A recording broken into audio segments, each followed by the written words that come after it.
Rich soil always appreciates good care, so it can provide miraculous natural gifts to the farmer. However, James Bristle, a farmer from Michigan, got something more exciting from the ground. He had a field to grow soybeans, and one day he noticed something sticking out of the ground that looked like an old decayed fence post at first sight. However, the find turned out to be much more amazing. James got an excavator to dig deeper and was stunned to see a well-preserved skull.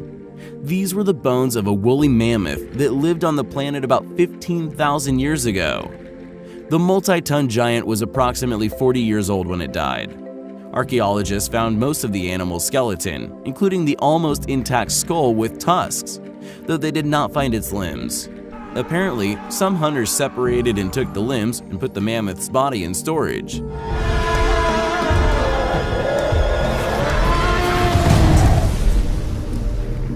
It is noteworthy that James exercised his right to keep some of the mammoth remains and gave most of the bones and the skull to a local museum. That was the first discovery.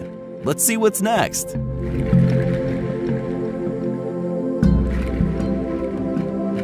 A landowner with a plot near Buenos Aires could not even imagine the treasure his ground held inside.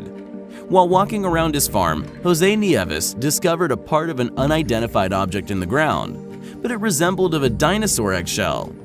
Actually, the reality was much more fascinating. The farmer did not leave it as it was, but decided to dig the relic out. The find turned out to be much bigger than an assumed egg, as it was over 3 feet long. An explanation was offered by paleontologists who stated the object was a shell of a prehistoric animal that existed during the Ice Age, namely a young glyptodont, a kind of armadillo that inhabited our planet more than 10,000 years ago.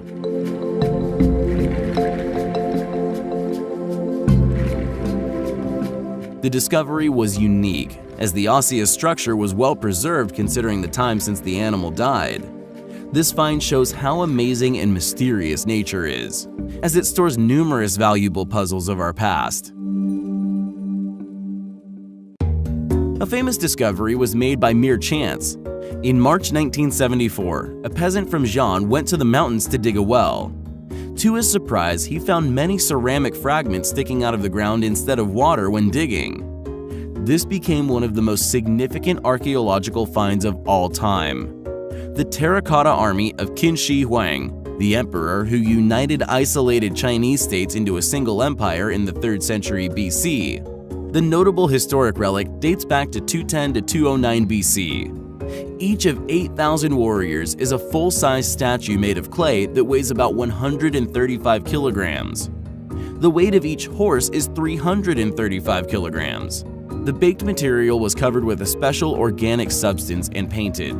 The innumerable army buried 1.5 kilometers from the emperor's tomb instead of real warriors is believed to be an ancient way for a leader to affirm his total authority and to gratify his ego in this world and beyond. More than 700,000 people worked for 38 years to build the Qin Shi Huang's mausoleum and create his terracotta army. In the mid-1930s, an extraordinary discovery was made not far from Baghdad. Some pottery jars that looked quite simple at first sight. The Mesopotamian artifacts, which did not draw much attention at first, were later identified as the oldest galvanic cells. In other words, the most ancient electric battery in the world.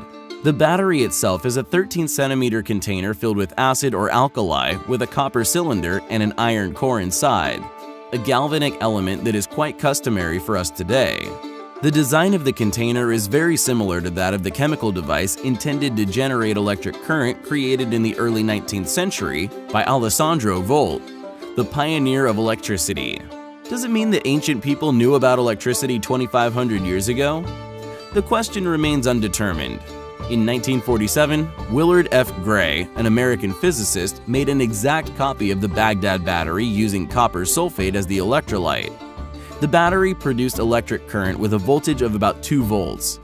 In Mythbusters episode 29, copies of the Baghdad battery were tested.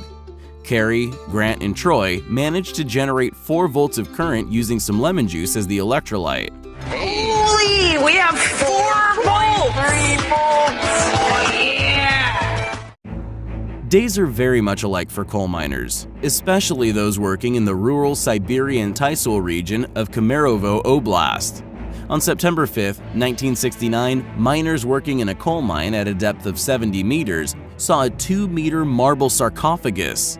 The artifact was hoisted to the surface of the ground, and the miners, driven by curiosity, opened the cover. There was a mummified body of a young girl inside, flooded with a pinkish liquid. She had white skin and thick chestnut hair. That very evening, special service agents arrived in the village and loaded the sarcophagus into a helicopter. The discovery was named Tysol Princess.